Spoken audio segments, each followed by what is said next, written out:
News at 4.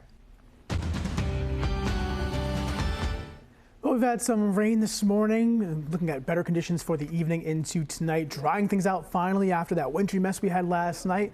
And now we're looking at another wintry mix on the way for parts of the weekend. So that, beat goes on, the active weather continues across our area. Let's take a look outside first. We have the clouds lingering. And again, we'll be drying things out for this evening and into tonight. So any plans that you have for Valentine's Day are looking much improved tonight compared to last night.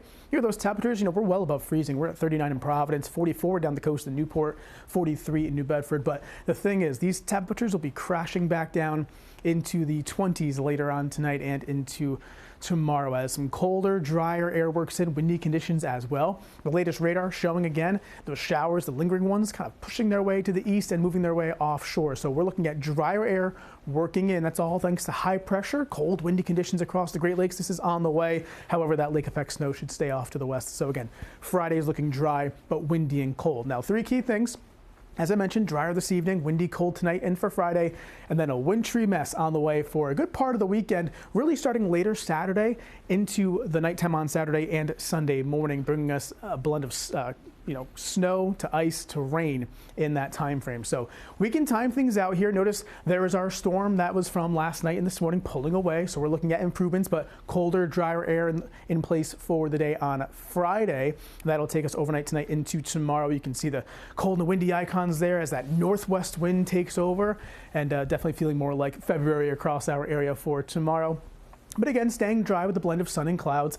Then as we go into the nighttime hours, some clouds filter on in. But even Saturday morning, we might see a little bit of sunshine briefly during the early morning hours out ahead of our next weather maker, which is bringing snow to us again for later Saturday and into Saturday night. That is arriving from the west. You can see, again, the snow trekking across Pennsylvania, New York, New Jersey as well. But notice the arrival time. This is 4 p.m. on Saturday. You can see it's just barely making its way into our area for that afternoon hours on Saturday. So it's really a late day thing that we're tracking, but notice several hours of snowfall. This is 7 p.m. still seeing the white and blue, that's the snow.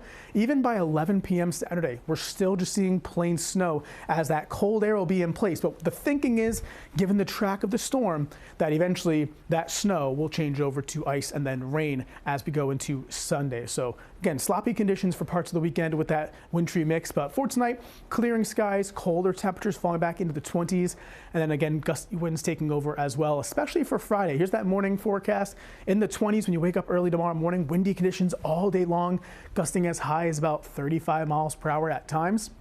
For the afternoon, similar story again, but at least we're quiet weather-wise across the area. So 7-day forecast for you. And again, we are looking at the better conditions this evening, a shower or two ending, and then looking at windy, cold conditions for Friday, then that wintry mess for Saturday and Sunday.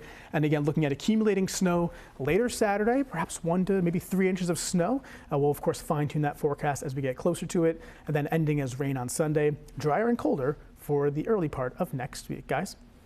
Stephen, thank you.